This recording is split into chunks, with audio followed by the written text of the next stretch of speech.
I wanted to believe, but the tools have been taken away. The X-Files have been shut down. They closed our eyes. Our voices have been silenced. Our ears now deaf to the realms of extreme possibilities.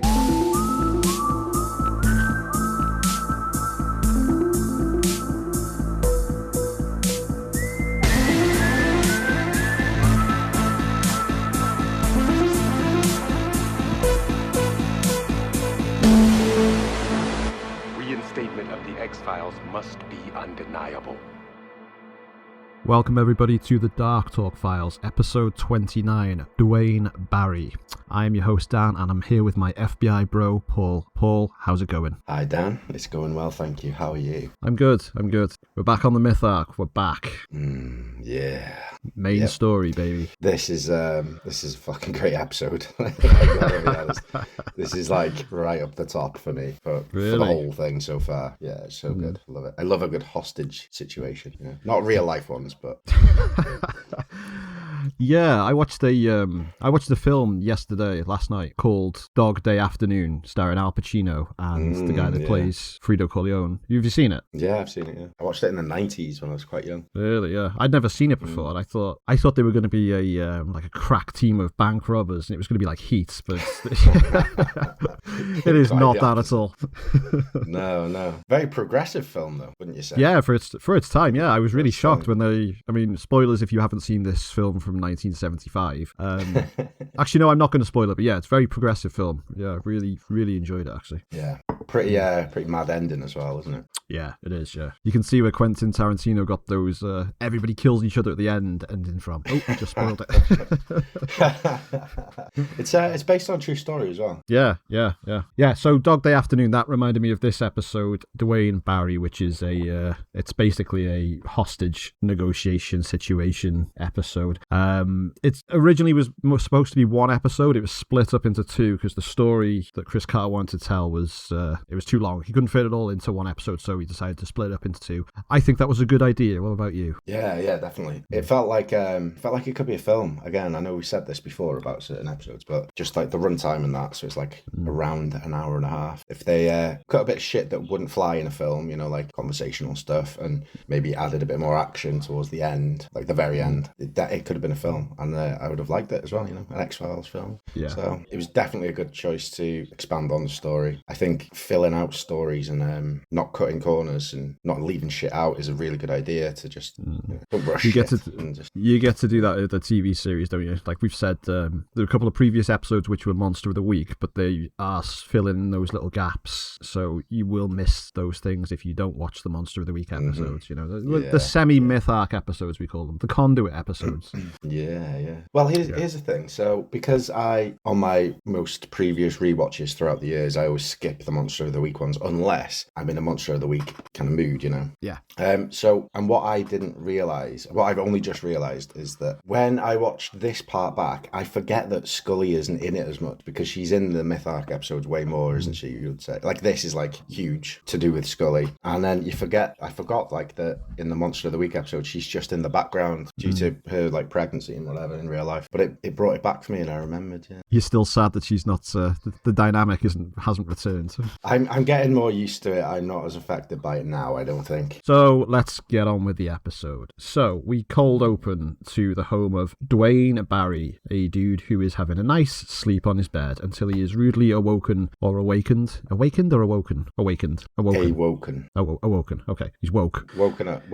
He's woke. The liberal left woke. So he is awoken by a bright light which engulfs his entire house, and he just opens his eyes and he sees this terrifying sight of just dozens of grey aliens watching him through the walls. Like the walls have got like translucent and they're just like banging on the walls and they look like something from Hellraiser. Ugh. I was going to say, I get a bit of Hellraiser vibes from something that happens later on, so yeah, I'll mention that later. And he's beamed aboard their ship, which is hovering over his house, and yeah, this was terrifying. They've this season, they've really like stopped with any subtlety towards the Greys, and they just showing them in their full glory. They're just there. It's fucking. Ugh. Yeah. This episode really brings out the no fucking around, no hiding them. They don't even blur their faces that much in this. Like you actually see you can tell them apart as well. You know, that's how detailed they are. That one's got glasses on. That one's got lipstick.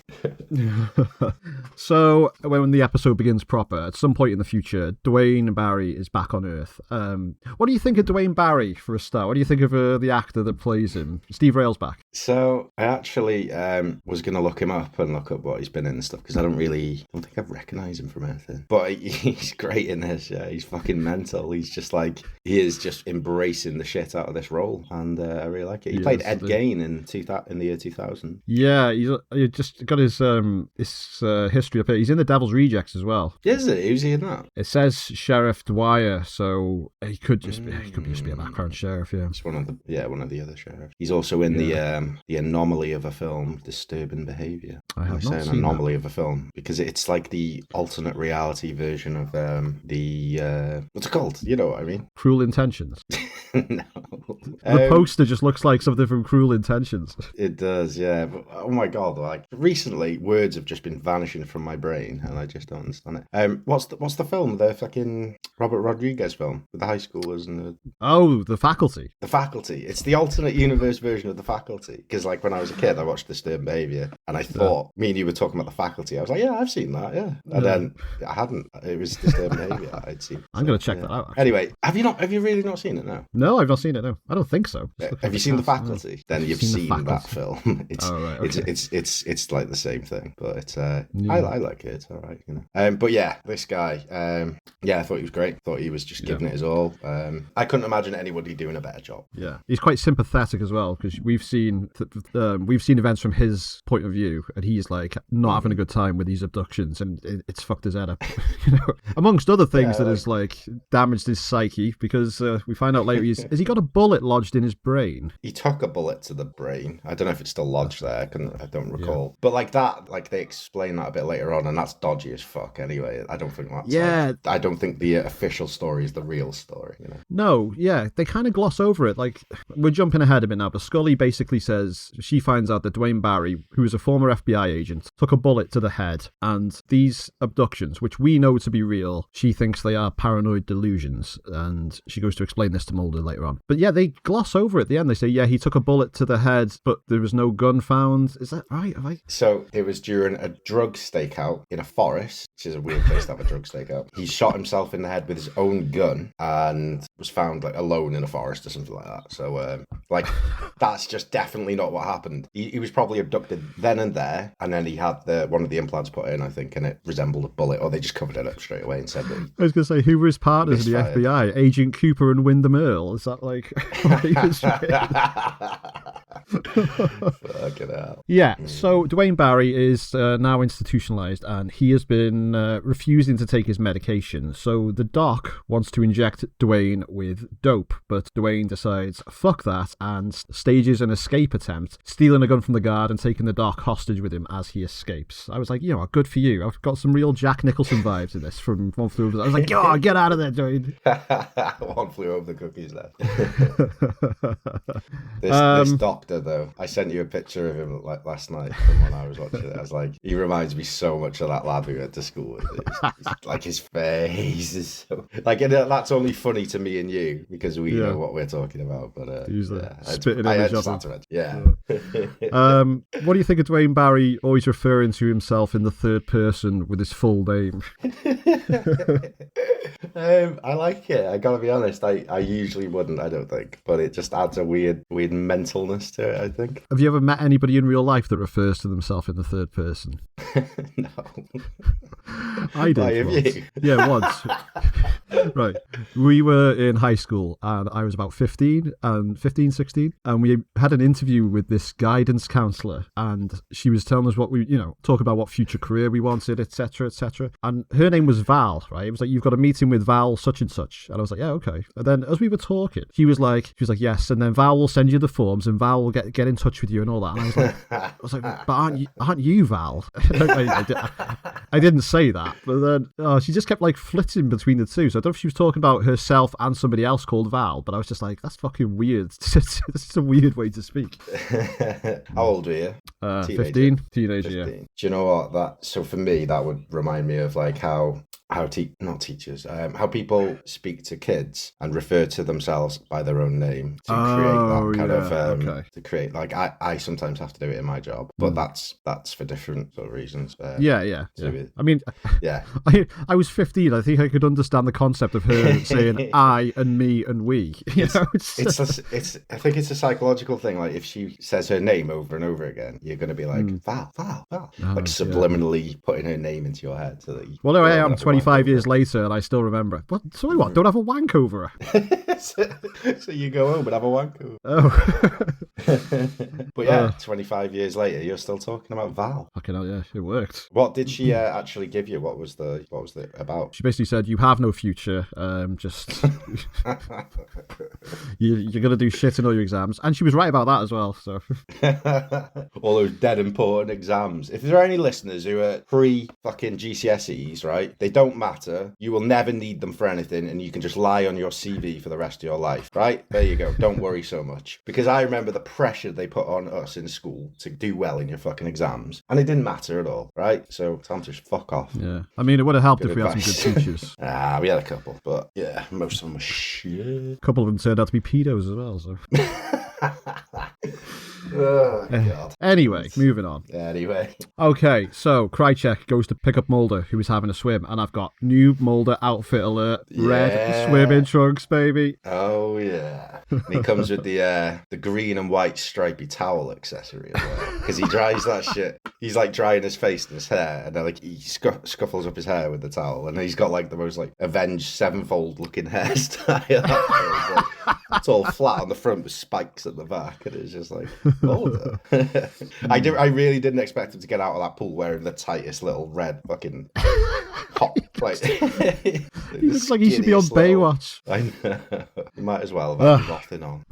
We wish. Yeah. So the FBI want Mulder at this hostage scene because Duane Barry is now claiming that he's being controlled by aliens and he is holding 4 people at a travel agency hostage. And then I've got written here, oh yeah, so now Mulder's years of experience investigating paranormal phenomena is useful to you bastards, eh? Yeah, fucking you want it now, don't you? You cunts. Yeah. When it suits. Mulder is very aware of any supernatural shit, especially to do with aliens. But in the opening scene, that's 1985, so Mulder would have been about 15 or 16 or something, maybe a bit younger, 14 or something, whatever. So it's 10 years before the main plot. So if he didn't know about it, it's because it was like covered up and stuff like that. So like that was my logic of him not already knowing about this guy. Yeah, I think maybe Duane's just been institutionalized, that there was never a case for it, and he has it's never gotten into UFO literature, which Mulder would have read. He's just been institutionalized for 10 years or so, yeah, I imagine. Yeah. So this episode's guest star, here she is, the legendary CCH Pounder. Fucking hell, so good to see her. So good to see her. Yeah. So CCH Pounder, she is playing Agent in Charge, Kasdan, and she greets Mulder with a nice, warm, firm handshake, and again, she completely no-sells Krychek when Mulder introduces her. He's such a dork. He's there with his hand out like this, like, "Hi, nice to meet you." And just like she just looks at him and is like, fuck this twat. She's like, I can't deal with him today. And at one point he's like, "Is there anything I can do?" She's like, "Yeah," and then gives him a coffee order. It's just relentless with how much they don't fucking care about this guy. Like, he must feel so sad, you know. She proper trolls him as well. She's like, yeah, I got something for you. You got a pen and paper? He's like, yeah, anything. And he's just like, large Americano, please. He's like, fucking. Yeah, so Mulder has been brought in because he knows about aliens, and they think that this is a way that they can get him to befriend Duane Barry and de-escalate the situation. And So they obviously don't believe in Barry. They just want someone that can like talk to him on his level. They don't think that it's true. And it's really funny because Mulder starts earnestly asking questions like, do you know anything about his abduction experiences, or what happened and all that? And they're just like, well, no, it didn't happen. They just roll their eyes at him. Yeah. They're like, that information isn't available at this moment. It's like, well, give him something. What the fuck is the point of him being there if you're not going to give him any information? Like, give him a heads up. Give him a fucking rundown. You know what I mean? Yeah, that's true. That's true. Give him a handover. So Mulder gets on the phone to Duane and he basically starts reeling off a hostage negotiation script that they've prepared for him, but Duane knows the tricks because he's former FBI, which again nobody bothered to tell Mulder about. He's like, I'm former FBI. Yeah. Everyone's like, what? Hell yeah, this is the worst handover ever. Mulder has to figure it out though, and he does, and it's probably just from like the way he speaks and stuff. They're trained to know each other and all that kind of stuff. But Mulder literally has to figure it out himself. Yeah, but you think they would have told Mulder this, like going in, like this guy is like a highly trained former agent. yeah. So yeah, that didn't work. So Mulder calls Scully for advice, and he fills her in on the situation. So yeah, we've got Scully operating from the command center, the Power Rangers command center, aka Gillian Anderson's apartment where they filmed it because she couldn't be asked flying out to the set at this point. No, should she? She's on this. Honestly, they're lucky that she's doing this amount of work for him, with the pregnancy, because she should just be off, just not doing this. But yeah. So the power on the block goes out, and we see flashes of white, which Duane mistakes for either the SWAT team coming in or for the aliens coming to get him. So he just starts firing off rounds in random directions because he's panicking. Like he's like, ah! He was like, so anyway, I started blasting. Starts blasting fools. And one of the shots has hit a hostage, so Duane agrees to allow for medical help to enter the building and save this dude. And obviously Mulder volunteers for this mission, so another Mulder outfit, he gets disguised as a paramedic. Yeah. And we get the guy who goes in with him looks like a 90s Booker T with that mustache and the flat top style hair. Such a cool look. I love it. Yeah, I love it. Yeah. He stood out, that's why we mentioned it, because he looked pretty cool. Just going off subject about, watched the Christopher Walken film again yesterday as well, called King of New York. Have you ever seen it? No, I've not seen it. Plays this gangster who gets released from prison and is taking over New York again. There's loads of people, Wesley Snipes, Lawrence Fishburne, Steve Buscemi's in it as well. But there's a scene where Christopher Walken and his wife, or his girlfriend, are on a train and these muggers turn up, like a gang of black muggers. And I could tell, even though they were walking in from the distance, one of them was a very young Harold Perrineau, from Oz. Ah, really? And Romeo and Juliet. And he had this flat top and he looks so cool. He's got to be about 19 in it. He looks fucking ace. Good actor. Yeah, really good actor. Really good actor. Yes, so Mulder and his accomplice enter the travel agency and they start work on the injured man. But Mulder has to keep Duane talking, and instead of staying on any kind of script, Mulder opts for the more genuine approach of talking to Duane about his repeated abductions. So, at least he's trying, because this script is going to do nothing, Yeah, like it's that like scripted shit that they always show in films and stuff, and they're like, stick to the script. He's just like, am I gonna stick to this script? What did they expect? Like, this is Mulder. Fox Mulder, who is like famous for like going off kilter, disappearing, investigating weird shit, just not giving a fuck, just like marching to the beat of his own drum. Like, what did they expect you?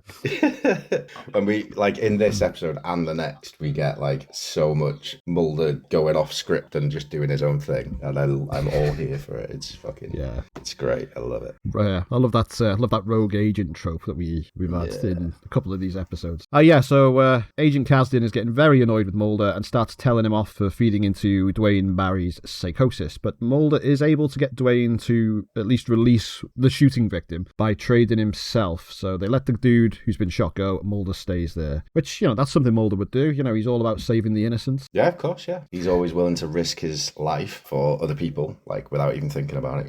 As long as there's a chance of finding out some secrets. I think he would. I think if it came to the choice of saving somebody's life or finding irreversible, undisputed proof of alien life, he would choose to save someone because that's who he is. I know his quest is to find aliens, but he's a human at heart, you know? Yeah, and we've seen it in other episodes, you know. He definitely puts like human life and stuff like that first, you know. He's a pure heart. Yeah, he is pure of heart, isn't he? They both are. I love him so much. So Duane restrains Mulder, ties him up, and then when Duane says nobody understands what he's been through, Mulder then opens up about his sister Samantha's abduction and then questions Duane on what it's like to be abducted and wants to know what the aliens look like. Right. So yeah, we get a flashback scene to Duane's abduction again, of him levitating out of bed surrounded by the aliens, and these flashing lights were giving me a headache. Like, it was just so like full on. Oh, like yeah. I thought I was gonna have a fucking seizure watching this. I was just like, because as I mentioned before, I like to watch things like in pure darkness with just the screen right in front of my face, and it was just like fucking just like straight in my retinas. I enjoyed it. I watched it about 4 times actually, because I sent you a video of me watching it as well.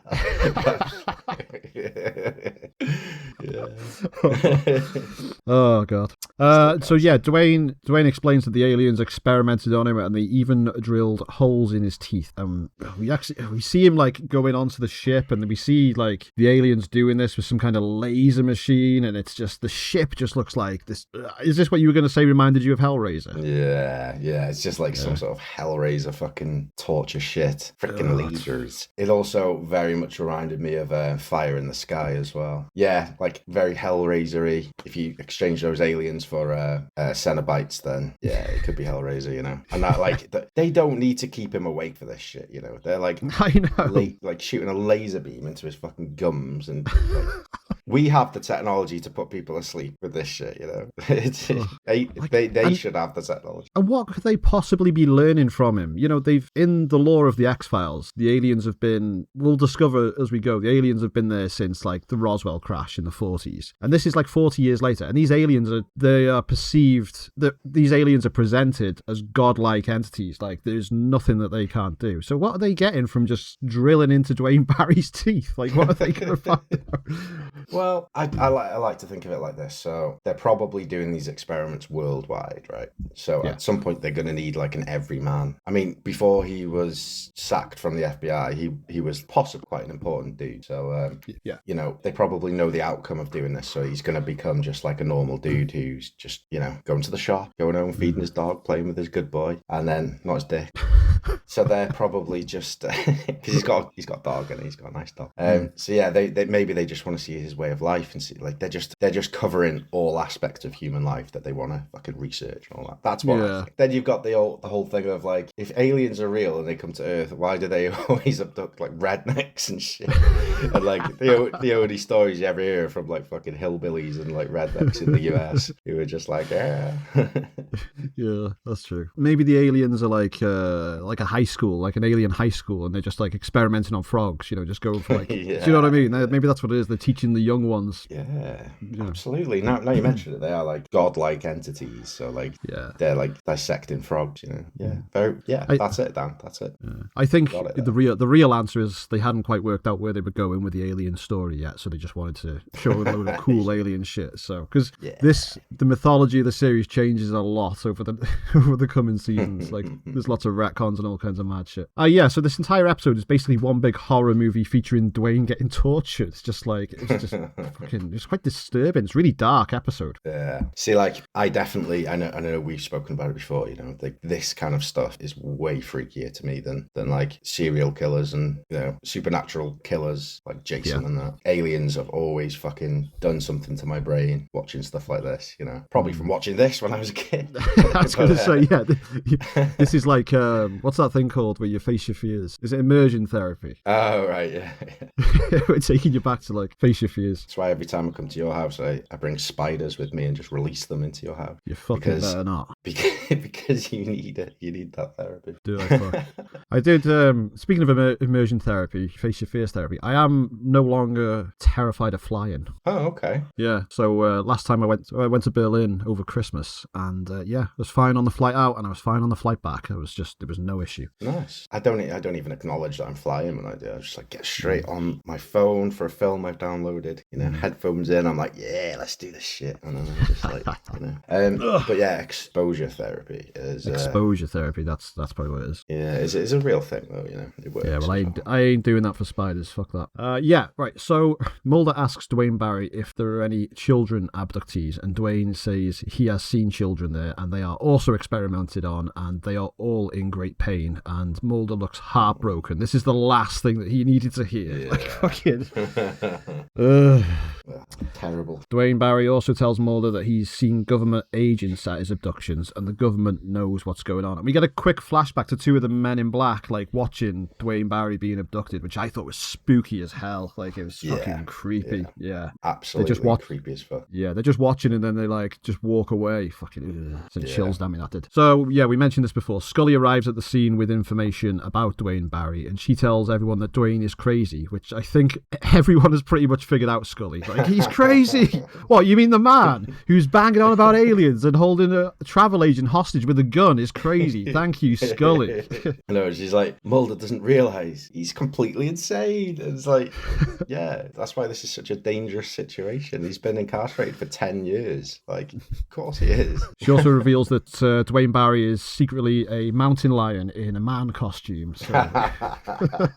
So she does reveal that Duane was shot in the head in the line of duty, and the bullet affected his brain, which Scully believes makes him a pathological liar and a fantasist. Mm-hmm. So Scully gets on the line to Mulder, and she tells him that the SWAT team are going to burst in unless Mulder can convince Duane to release the remaining hostages. So Duane agrees to release everybody else except for Mulder, and I like this bit because one of the hostages, she stops on the way out and she tells Duane that she believes his story, which I thought was a nice little touch. She was like, for what it's worth, I believe you, Duane. They didn't even need to put that in, but I liked it. I really did. Yeah, it was a little touch. Yeah, it was really good. So Mulder gains Duane's trust by reminding him that he didn't lock the door after he released the hostages, and this tricks Duane into walking back over to the door, and he gets into a sniper line of sight, so they fire into him and they end the hostage situation. Duane survives the shooting and is loaded into an ambulance, so yeah, crisis averted thanks to Mulder's quick thinking. However though, so just before that, Mulder sees the sniper sight on his neck, and he shouts him to come over to him so that they don't have a shot on him, because he doesn't want him to get sniped, especially like a deadly shot. And he comes over to him, and then Mulder says, like, stupidly says, "How are you lied about any of this?" And then Duane "The Rock" Johnson gets really fucking angry about this questioning. And I was thinking, Mulder, just say, I just want to check your reaction or something like that. But Mulder doesn't. Mulder looks like he's shitting his pants at this point because Duane is in his face with the gun, and he's like terrifying fucking dude here, right in his face, you know. And then Mulder distracts him by saying, "You didn't lock the door," because I think that's his out. It's like, I'm gonna die here if I don't get him back into that. And then they do shoot him, and end of crisis. Yeah, for now. Yeah. So at the hospital, Agent Kasdan thanks Mulder for his help, which is something he's not used to, because he's done a good job. He went in there, put himself on the line, he ended the crisis basically. They visit Duane in hospital, and Kasdan talks about Duane's history with the Bureau. So yeah, he was shot by his own gun during a case in the 80s, and Kasdan reveals that during surgery they found pieces of metal in all the places that Duane said they would be, so inside his teeth and his brain, or maybe his brain, I'm not sure. His sinus cavity and his abdomen. Yeah, now wasn't there something in a sinus cavity in a previous episode? Was it the pilot? Have I got that right? The first episode, yeah. I'm sure it was, they found that thing, didn't they? And the smoking man locked it away, didn't he? Yeah. So that's the last we'll be seeing of CCH Pounder on the show, sadly. I definitely could have taken her as a recurring character. Definitely, yeah, big time. She's great. She is great. I fucking love her in The Shield. So, in the lab, Scully is running tests on the tracking device that was removed from Duane, and she discovers that it has small engravings on it. So, she's in the supermarket doing her shopping. And when the cashier goes away to do something, Scully takes the device and she scans it on the barcode reader for a laugh, and it sends the till fucking haywire as that's displaying like these predator digits. It's like, and the cashier is like, "What did you do?" And Scully's like, "Nothing. I didn't do anything." I thought this looked really fucking funny, really cool though. Like it's just so otherworldly, you know. It's so cool. So at the hospital, Duane awakens from his coma when those fucking greys come from him again. But like, you're not getting any rest in the hospital, mate. Mate. Or is he dreaming this time? Like, because they're not there, or are they there? I don't know. Because they can seemingly teleport and walk through walls, you know. Maybe they're sending shit into his brain through the tracking devices and stuff like that. They've got a connection with him because they can find him, obviously. But maybe they're just like trying to freak him out by sending him images into his brain. He's probably never had one night full sleep without this shit.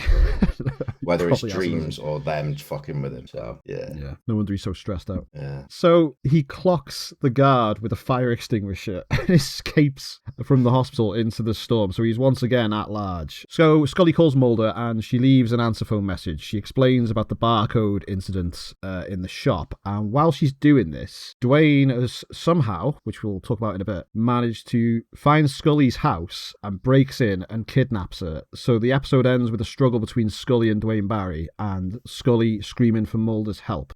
It's a to be continued, so it's part 1 of 2. I thought this was a great cliffhanger ending. Yeah, big time, yeah. I just want to talk about how Scully paid $11 worth of groceries with a check. I found that very strange. And the cashier was just like, thank you. And then she just picks up the till and fucks off. I was like, where's she going?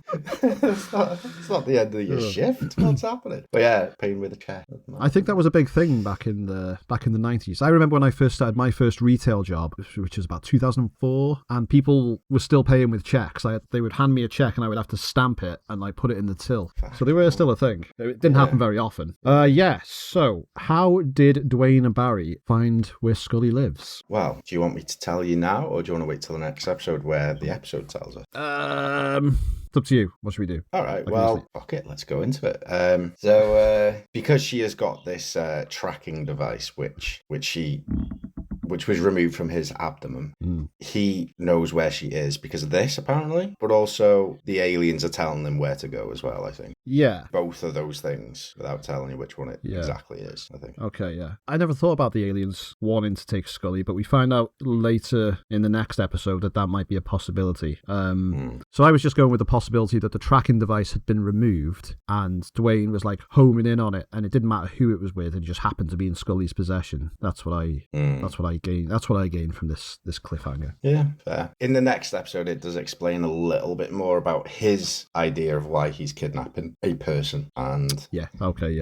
So that was Duane Barry. What did you think of this episode? I think thumbs up from both of us. Big thumbs up. 10 out of 10 episode for me. This, just I loved everything about it. I was on the edge of my seat the whole time. Really. The edge of your bed. Yeah. No, I loved it. Yeah, it was great, and I was just like, I cannot wait to see the follow-up episode. So massive thumbs up. Yeah, same. I loved this one. It was great. It was just pure horror. Yeah. Have you got any trivia for us? Oh yeah. And apologies for my croaky voice. I've been doing a lot of Mongolian throat singing recently, so I've got a bit of a creaky voice. Play the jingle.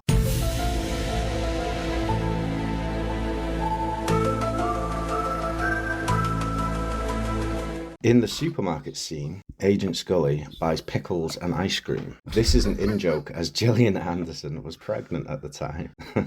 Oh, gross. Pickles and ice cream. When Duane Barry is seen on the alien's examination table, I don't know. Exam table. It is set up to look like Leonardo da Vinci's The Vitruvian Man. Oh, yeah, it is. Yeah, because, Oh, that's good. That's good. David Duchovny declared that Mulder wears the acclaimed Speedo in the scene at the pool at his suggestion to Chris Carter. Carter wanted Mulder to be wearing a typically long Californian surfing suit, but Duchovny thought that Mulder would not be doing pool laps in such a suit.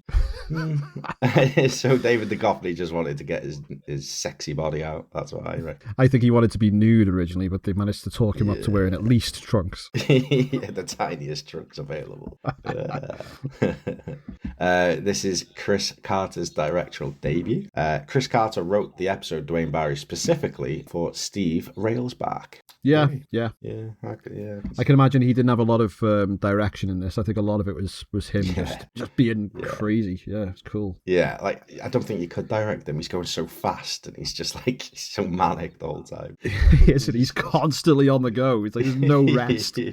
Yeah. Again, perfect acting, I think. The red Speedo that Mulder wears when Krychek meets him at the beginning of the episode became a sexual icon. Many years after its appearance, it remained the object of multiple jokes of fans and the crew, particularly Gillian Anderson. In addition, Darren Morgan wrote a gag in the same 10, so Mulder could wear it again. Oh, so another episode. So Mulder's going to have a return of the tighty reddies. I am hyped for that one. I'm fucking more than hyped. I am hard. CCH Pounder received an Emmy nomination for Outstanding Guest Appearance in a Drama for this. That's mad. Yeah, I thought she was quality in this episode. She was one of my favourite parts of it. Yeah, she was really good. The Simpsons episode, The Springfield Files, in which Mulder and Scully guest star, contains a nod to this episode. In it, every time Mulder introduces himself, he shows his FBI badge, and underneath it is a photo of Mulder posed naked, except for a pair of Speedos. This comes from an early scene in this episode where Mulder is swimming. All the trivia is about the red Speedos. I know, and I'm all for it. God, I've come off so gay in this episode. I'm not gay, but you know. That was like that fucking thing from the League of Gentlemen. I'm not gay.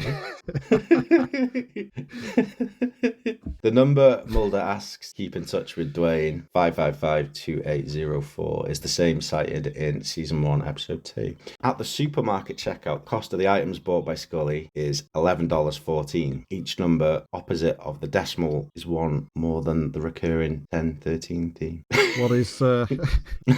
How much did the items cost in the Predator currency? That's they cost 11.14 blurpsorbs. Tim Dixon, who appeared as Bob in this episode, will go on to play Dr. R.W. Godfrey in Syzygy in 1996, Season 3. And I feel like I'm a little bit boring now, so I'm going to give you 3 more. The writers of the show... Well, fingers crossed. These are the spoiler ones now. So the writers of the show needed a way to film around Gillian Anderson's late pregnancy and the birth of her baby.